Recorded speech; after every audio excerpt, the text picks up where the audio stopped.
오늘 이 말씀을 가지고 하나된 교회라는 제목으로 함께 은혜를 나누겠습니다. 올해 2022년 스포츠 행사 가운데 가장 큰 행사가 있다면 2022 카타르 월드컵일 것입니다.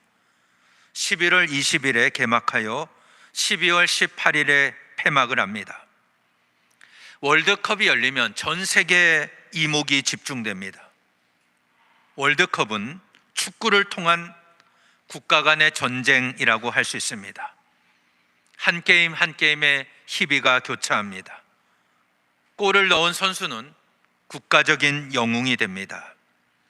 우리나라는 1986년 멕시코 월드컵부터 10회 연속 진출을 하고 있습니다. 이 기록은 아시아 최고의 기록입니다. 세계적으로도 브라질, 독일, 이탈리아, 아르헨티나 그리고 스페인 다음으로 오래된 기록입니다. 우리나라가 처음 월드컵에 진출한 대회는 1954년 스위스 월드컵입니다. 한국 전쟁이 끝난 지 1년도 채 되지 않은 상황에서 헝가리와 첫 번째 경기를 했습니다. 그 당시 헝가리에는 세계적인 선수 푸스카스가 있었는데 그 팀과 경기를 해서 0대9로 패했습니다. 이 점수차는 역대 월드컵 경기 중에 가장 큰 점수차로 지금까지 기록되고 있습니다. 점수차로 볼 때는 불명예스럽지만 우리나라가 이 스위스 월드컵에 참여한 것 자체가 대단한 일입니다. 일본을 꺾고 월드컵에 최초로 진출한 대회였기 때문입니다. 그래서 헝가리와 경기를 할 때 장내 아나운서가 한국 대표팀은 전쟁이 끝난 지 1년도 되지 않은 나라의 선수들입니다.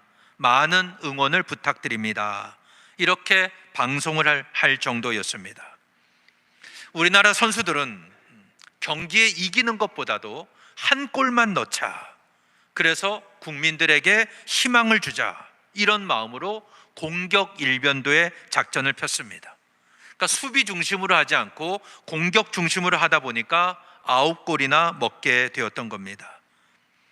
그 당시 우리나라 경제 상황이 좋지 않았기 때문에 선수들은 경기 전날 겨우 스위스에 도착을 할 수 있었습니다. 그러니까 몸도 제대로 풀지 않고 경기에 임한 겁니다. 그래도 최선을 다한 선수들을 아무도 비난하지 않습니다. 얼마나 힘이 들었냐면 경기 도중에 3명이 동시에 주저앉아 있을 정도입니다. 11명이 다 뛰어도 이길까 말까 하는데 3명이 힘들어서 주저앉아 있는 거예요. 그 정도로 힘든 경기였습니다. 그 경기를 취재했던 헝가리 기자 세페시 조르지라는 이 기자는 한국 선수들은 아주 용감하게 싸웠고 골을 넣기 위해 끝까지 노력했다, 이렇게 회상을 합니다. 축구 경기는 골을 넣어야 이기는 경기입니다. 결과가 중요합니다. 그러나 승리하지 못해도 과정에 최선을 다했다면 아쉽지만 박수를 보낼 수가 있습니다. 축구나 배구, 농구 같은 이런 팀 경기는 팀이 하나 되어야 최선을 다해 싸울 수가 있습니다. 그래서 원팀이라는 말을 쓰지 않습니까? 팀이 하나가 되어야 합니다. 한두 사람이 잘한다고 팀이 이길 수 있는 것이 아닙니다. 팀워크가 중요합니다. 그리고 감독은 선수들이 최고의 기량을 발휘하도록 선수를 배치하고 작전을 짭니다. 팀 경기에서 가장 불행한 것은 같은 편 선수끼리 싸우는 것입니다. 팀 내에서 선의의 경쟁을 하는 것은 좋은 모습입니다. 경쟁을 통해서 팀의 실력이 더 좋아지기 때문입니다. 그런데 팀이 하나 되지 못해서 같은 편 선수들끼리 서로 감정적으로 싸우고 서로 대립하고 다투고 있다면 그 팀은 절대 오래 갈 수가 없습니다. 어쩌다가 한두 경기는 이길지 몰라도 그런 팀이 우승까지 할 수는 없습니다. 팀 경기는 개인의 실력만으로 싸우는 것이 아니라 팀이 전체적으로 하나 되어 싸워야 하기 때문입니다. 그래서 월드컵에서 우승하는 팀들을 보면 그 팀들은 그 경기에서 완전히 신들린 경기를 합니다. 예술이라고 평가받을 정도입니다. 패스도 정확하고 이타적인 플레이를 하고 슛도 아주 멋있게 슛을 합니다. 공격수는 공격수대로, 또 수비수는 수비수대로 자신의 역할을 잘 감당할 때 그 팀을 이기기는 결코 쉽지 않습니다. 제가 이렇게 축구 얘기를 하는 것은 교회가 하나의 팀이기 때문입니다. 교회는 세상으로부터 부름받은 성도들의 모임입니다. 그리고 교회는 그리스도의 몸입니다. 각처에서 여러 사람들이 모여서 그리스도의 몸을 이룹니다. 건강한 몸은 하나로 연결되어 있습니다. 유기적으로 움직입니다. 그래서 몸은 절대 나누어지면 안 됩니다. 머리가 결정하는 대로 손과 발이, 모든 지체가 잘 움직일 때 교회는 교회로서의 본래 기능을 감당할 수가 있습니다. 교회는 세상으로부터 구원받은 성도들이 함께 모여 예배하는 공동체입니다. 그래서 하나님의 이름을 높이고 하나님을 찬양합니다. 하나님의 말씀을 배우고 서로 사랑하고 섬기는 공동체입니다. 뿐만 아니라 세상을 향해 파송받는 공동체입니다. 그러니까 여러분의 신앙의 자리는 바로 세상입니다. 그런데 이 세상은 사탄이 공중 권세를 잡고 있습니다. 세상의 모든 매스컴이나 세상의 문화나 세상의 가치관은 다 사탄이 손을 잡고 있습니다. 그래서 사탄은 교회에 절대 호의적이질 않습니다. 작은 약점만 보여도 모든 매체가 다 달려들어서 물어뜯고 공격을 합니다. 그래서 우리 성도들은 세상을 향해 나가는 것이 영적인 싸움터로 나가는 것과 같다. 이것을 기억해야 됩니다. 영적인 싸움터다. 이걸 알고 세상으로 나가는 사람과 알지 못하고 나가는 사람에게는 엄청난 차이가 있습니다. 세상에서의 삶이 사탄과의 영적인 싸움이다. 이것을 아는 사람은 긴장의 끈을 놓지 않습니다.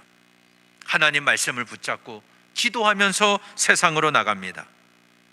그러나 세상에서의 삶이 사탄과의 영적인 싸움인 걸 알지 못하면 아무 대비 없이 세상으로 나가는 것과 같습니다. 그러면 한 주간 내내 사탄과 동행하는 거예요. 그리고 사탄이 좋아하는 일만 하다가 또 주일날 예배하러 나오는 것입니다. 이런 신앙으로는 우리가 세상을 이길 수가 없습니다. 우리가 신앙생활하면서 반드시 기억해야 할 것은 이 세상은 영적인 싸움터다. 이 사실입니다. 교회는 그리스도의 몸을 이루는 공동체로서 세상과 싸우는 하나님의 백성입니다. 그러려면 우리가 교회가 하나의 팀이 되어야 합니다. 하나의 팀이 되어서 세상과 싸우는 것입니다. 이 팀이, 교회가 하나의 원팀이 되어서 하나님 말씀으로 훈련받고 하나됨을 굳게 지킬 때 사탄이 역사할 틈을 주질 않는 것입니다. 그런데 오늘 우리의 문제는 교회가 하나 되지 못하는 데 있습니다. 서로 분쟁합니다. 파벌로 나누어집니다. 이것은 축구 선수가 상대편 팀과 싸우는 것이 아니라 경기 중에 자기 편 선수와 함께 주먹 다짐을 하고 있는 것과 같습니다. 만약 교회가 이렇다면 세상과의 영적인 싸움에서 승리할 수가 없습니다. 교회가 서로 분쟁하면 시험에 들고 결국에는 쇠퇴하는 비참한 일이 일어납니다. 우리가 쓰는 한자 성어 중에 자중질환이라는 말이 있습니다. 자중질환, 같은 편끼리 싸운다는 뜻입니다. 이렇게 되면 그 팀은 와해될 수밖에 없습니다. 온 힘을 다해서 싸워도 이길까 말까 한데 같은 편끼리 싸우고 있으니 절대 이길 수가 없는 것입니다. 사도 바울은 2차 전도 여행 때 고린도에 방문을 하고 고린도 교회를 개척했습니다. 그가 1년 6개월 거기에 머물면서 고린도 교회를 세우고 성도들을 세웠습니다. 그리고 3차 전도 여행을 떠납니다. 에베소에서 사역하고 있는데 고린도 교회 소식이 들려옵니다. 고린도 교회 안에 분쟁이 있다는 것이었습니다. 오늘 말씀 10절에 보면 형제들아 내가 우리 주 예수 그리스도의 이름으로 너희를 권하노니 모두 같은 말을 하고 너희 가운데 분쟁이 없이 같은 마음과 같은 뜻으로 온전히 합하라. 이렇게 말씀했습니다. 사도 바울은 고린도 교회 설립자입니다. 이 고린도 교회가 그리스도의 몸을 이루어서 각자 주신 은사대로 교회를 섬기고 복음을 전하기를 원했습니다. 그런데 들려오는 소식이 교회가 분쟁 가운데 있다는 것이었습니다. 같은 편끼리 싸우고 있는 겁니다. 교회 안에 분쟁이 생기면 영적인 싸움에서 승리할 수가 없습니다. 세상과 싸우는데 힘을 쏟아야 되는데 성도들이 교회 안에서 같은 편끼리 싸우느라고 힘을 다 소진해 버립니다. 그러면 세상에 나가서 싸울 힘이 없어져 버립니다. 그래서 바울이 하는 말은 같은 마음과 같은 뜻으로 온전히 합하라. 이렇게 말씀했습니다. 교회가 같은 마음, 같은 뜻으로 합해야 하는 이유가 뭡니까? 하나가 되어야만 교회의 본질적인 사명을 감당할 수가 있기 때문입니다. 글로의 집 사람에 의해 전해진 내용이 뭡니까? 고린도 교회 안에 분쟁이 있다는 것이었는데 12절에 나오죠. 내가 이것을 말하거니와 너희가 각각 이르되 나는 바울에게 나는 아볼로에게 나는 게바에게 나는 그리스도에게 속한 자라 한다는 것이니. 교회가 빠지기 쉬운 함정 중에 하나는 자기가 좋아하는 설교자나 지도자를 따라가는 거예요. 그래서 교회 안에서 분열이 생기는 겁니다. 고린도 교회는 각처에서 예수 그리스도의 이름을 부르며 모인 사람들의 공동체였습니다. 근데 고린도 지역이 해상 무역과 육상 무역이 교차하는 요충지였기 때문에 그 지역은 아주 부유한 도시였습니다. 그러니 교회도 부유했습니다. 요즘 말로 한다면 고린도 교회는 대형 교회입니다. 엄청나게 큰 대형 교회예요. 그 교회에 다양한 구성원들이 모여 있기 때문에 자신들이 선호하는 설교자가 따로 있었던 겁니다. 이때는 아직 신약 성경이 완성되기 전입니다. 그렇다 보니 영적인 통찰력이 있는 설교자의 영향력이 컸습니다. 지금은 성경이 우리에게 다 주어져 있고 한 권으로 이렇게 우리에게 주어져 있기 때문에 설교자보다는 말씀의 권위가 훨씬 더 큽니다. 그러니까 설교자는 이 말씀을 해석해서 전하는 사람입니다. 그래서 성경에서 벗어나면 금방 알 수가 있습니다. 그런데 바울 당시에는 성경이 완성되기 전입니다. 그러니까 성도들 손에 성경을 가지고 있지는 않습니다. 그러다 보니 설교자의 비중이 커질 수밖에 없습니다. 이런 상황에서 교회 지도자들이 메시지를 선포하자 고린도 교회 성도들은 자기가 선호하고 자기가 좋아하는 설교자나 지도자를 따라 교회가 갈라지기 시작한 겁니다. 그런데 정작 이 지도자들은 그런 일을 알지를 못했습니다. 사도 바울도 에베소에 있을 때 교회 안에 자기를 추종하는 사람들이 있다는 것을 모르고 있었습니다. 교회 분열은 교회를 무너뜨릴 만큼 위험한 일입니다. 고린도 교회가 이렇게 분열돼서 각각 다른 이유로 다른 설교자를 따르고 추종하면서 분열되고 있었던 겁니다. 일부 신자들은 바울이 고린도 교회를 설립했다는 이유로 그를 추종했습니다. 바울은 유대인 출신이지만 이방인 선교를 위해서 부름받은 사람입니다. 그렇다 보니 고린도 교회 안에 이방인 사람들이 바울을 추종하는 거예요. 유대인이 아닌 이방인 사람들이 바울에게 매력을 느끼는 겁니다. 바울의 설교는 굉장히 논리적입니다. 로마서를 보면 그의 설교, 그의 편지가 굉장히 논리적인 걸 알 수가 있습니다. 그런데 반면 그가 말을 할 때는 그 언변이 좋지는 못했습니다. 그래서 고린도후서 10장 10절에 보면 그들의 말이 그의 편지들은 무게가 있고 힘이 있으나 그가 몸으로 대할 때는 약하고 그 말도 시원하지 않다 하니, 이렇게 말을 하고 있습니다. 이것은 이제 고린도 교회 성도들이 사도 바울을 평가하는 말입니다. 바울의 편지는 무게가 있다. 글을 아주 잘 씁니다. 편지 글로 읽을 때는 굉장히 은혜가 됩니다. 그런데 몸이 약했어요. 말도 어눌합니다. 그러니 사도 바울이 복음을 전할 때 그가 유대인 출신이지만 이방인을 구원하기 위해서 하나님의 부름을 받았지 않습니까? 사도 바울은 주님의 이름을 이방인과 임금들과 이스라엘 자손들에게 전하기 위하여 주님이 택한 그릇이라고 성경은 말씀합니다. 그로 인해서 복음이 예루살렘만 있었는데 안디옥으로 전파되었고 데살로니카로, 아덴으로, 고린도로, 에베소로 전파될 수가 있었던 겁니다. 그러니까 유대인에게 있던 복음을 이방인에게 전파시킨 사람이 바로 바울이었습니다. 그래서 고린도 교회 안에는 그를 추종하는 사람들이 있었던 겁니다. 그런가 하면 어떤 이들은 게바, 베드로를 추종했습니다.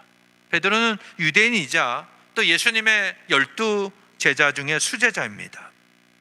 그는 유대인들을 중심으로 예루살렘 교회를 부흥시킨 사람입니다. 그렇다 보니 고린도 교회 안에서 유대인 출신들은 게바를 좋아하는 거예요. 베드로를 추종하는 것입니다. 그리고 베드로가 예루살렘에서 사도행전에 보면은 2장에 예루살렘에서 설교를 하지 않습니까? 그때 그 설교를 듣고 5,000명, 3,000명 막 회개하고 돌아오는 역사가 일어났습니다. 그러니까 고린도 교회 성도들 가운데 그 설교를 들었던 사람이 있을 수도 있습니다. 그런데 성경에 보면 베드로가 고린도를 방문했다는 기록이 없습니다. 그래서 정확하게 알 수는 없지만 만약 베드로가 고린도 교회를 방문하지도 않았는데 고린도 교회 안에 게바파가 있었다는 것은 베드로에 대한 소문만 듣고 유대인들이 베드로를 추종했다는 뜻입니다. 이게 이해가 되십니까? 근데 요즘에도 얼마든지 이런 일이 일어날 수가 있습니다. 어느 목사님이 굉장히 훌륭하다, 어느 목사님의 말씀은 굉장히 은혜롭다, 설교를 잘한다, 이런 소문만 듣고 그 목회자나 그 사람을 추종하는 경향이 있습니다. 지금은 인터넷 시대니까 유튜브에 들어가면 전 세계 모든 목사님들의 설교를 들을 수가 있습니다. 제가 춘천에서 목회할 때 어떤 분은 CBS 기독교 방송을 보고 매주 저한테 이런 말을 합니다. 어떤 목사님은 이런 설교를 했습니다. 어떤 목사님은 이런 말을 했습니다. 수없이 많은 말을 하는 거예요. 제 설교 갖고 이런 말 저런 말 하는 거 한 번도 들어본 적이 없어요. 그냥 어떤 목사님, 유명한 목사님이죠, 이런 설교하고 이런 말을 했다, 그러면서 자기의 삶에 비추어서 막 이렇게 얘기를 하더라고요.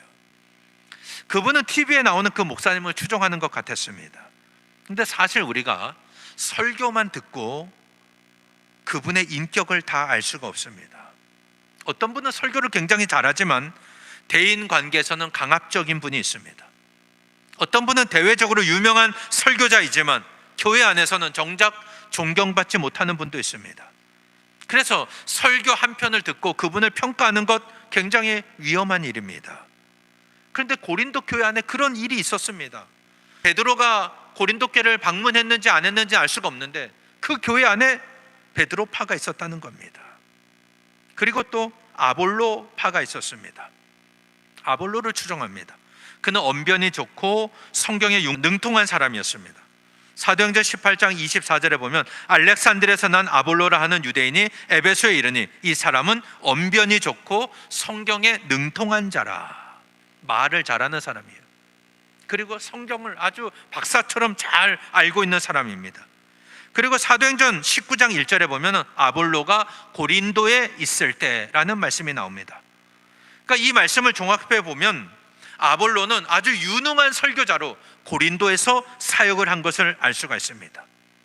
그런데 그 당시의 문화는 웅변, 수사학, 말을 잘하는 것을 높게 평가했습니다. 그러니까 고린도 교회 안에는 부유한 도시였기 때문에 고등교육을 받은 사람들도 있었을 겁니다. 소위 말하는 상류층 신자들입니다. 그들이 아볼로를 추종했을 거예요.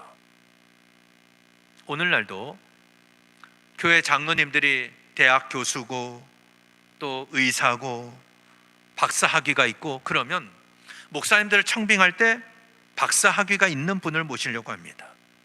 그래야 수준이 맞는다고 생각하기 때문입니다.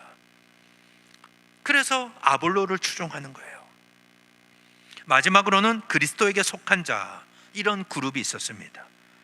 이들은 주님과의 어떤 특별한 경험을 바탕으로 해서 나는 그리스도와 특별한 관계에 있는 사람이다, 이렇게 주장하는 사람들입니다.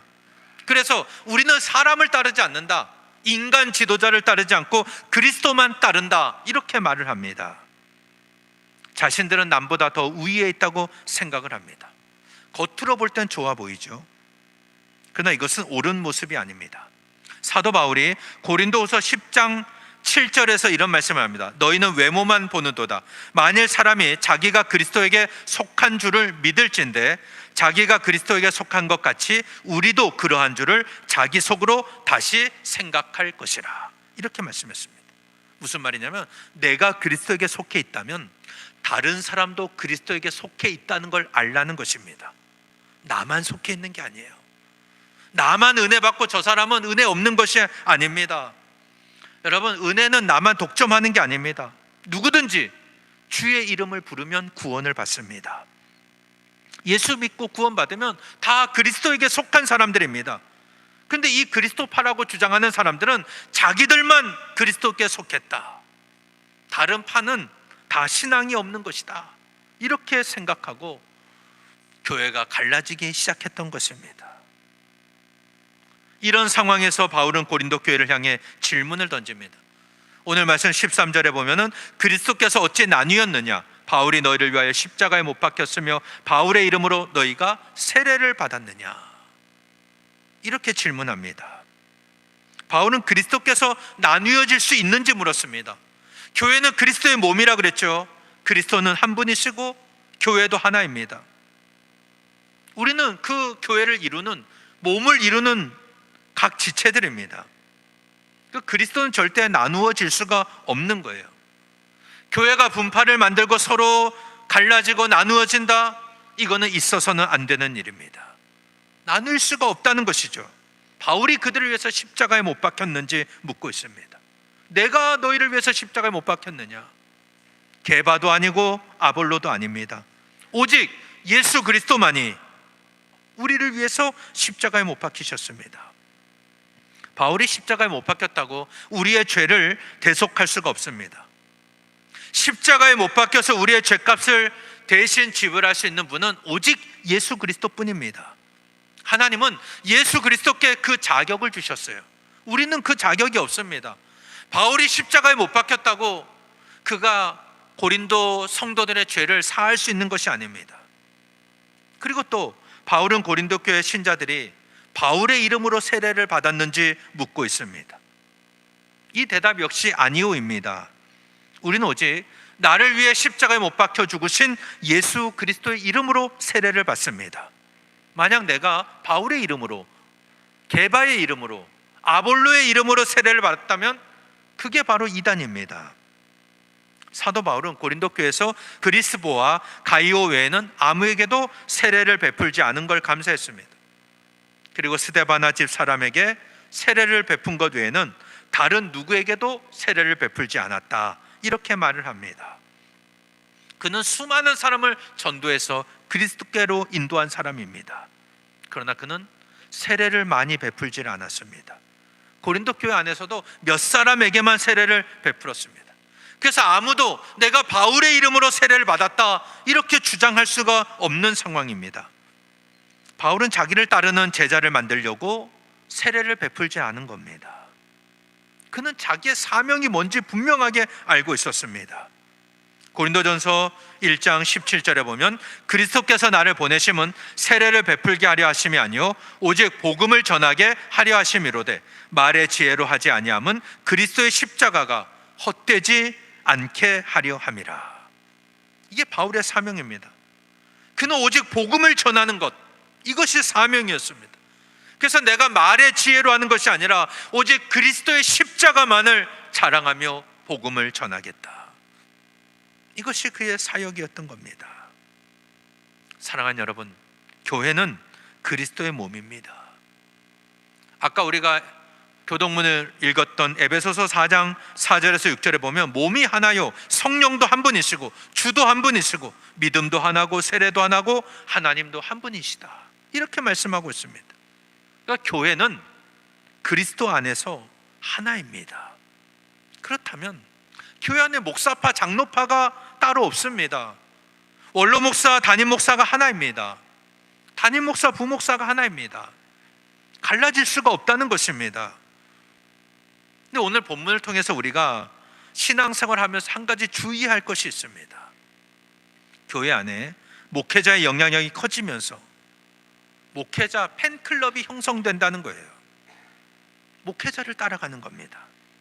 목회자를 우상시합니다. 심지어 인기 있는 목회자를 계속 따라다니면서 교회를 옮기는 분들도 있습니다. 목회자만 따라다니는 거예요. 이것은 교회를 그리스도의 몸으로 믿지 않는 것입니다. 여러분, 우리는 목사에게 충성하는 사람이 아닙니다. 우리가 충성을 다해야 할 대상은 오직 예수 그리스도뿐입니다. 주님을 따라가는 거예요. 주님을 섬기는 것입니다.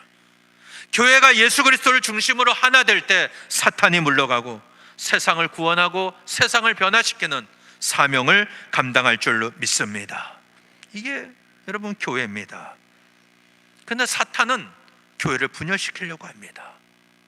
바울파, 게바파, 그리스도파, 아볼로파를 만듭니다. 사람을 쫓아가게 만드는 것입니다. 그러면 세상과의 영적인 싸움에서 우리가 이기지를 못합니다. 여러분, 하나님의 어떤 교회를 사용하시고 어떤 사람을 쓰시겠습니까? 우리가 하나님의 손에 붙들려서 쓰임받으면 아무도 우리를 이길 수가 없습니다. 우리가 세상을 이기는 비결, 세상에서 성공하는 비결, 하나님의 편에 서는 것입니다. 예수 그리스도로 하나 되는 것입니다. 우리 모두 예수 그리스도만 바라보고 주님께만 충성하는 저와 여러분 되시기를 바랍니다. 그리하여 하나님께서 우리에게 주신 사명을 완수하고 하나님의 복음을 증거하고 많은 영혼을 구원하는 일에 쓰임받는 저와 여러분 되시기를 예수님 이름으로 간절히 축원합니다.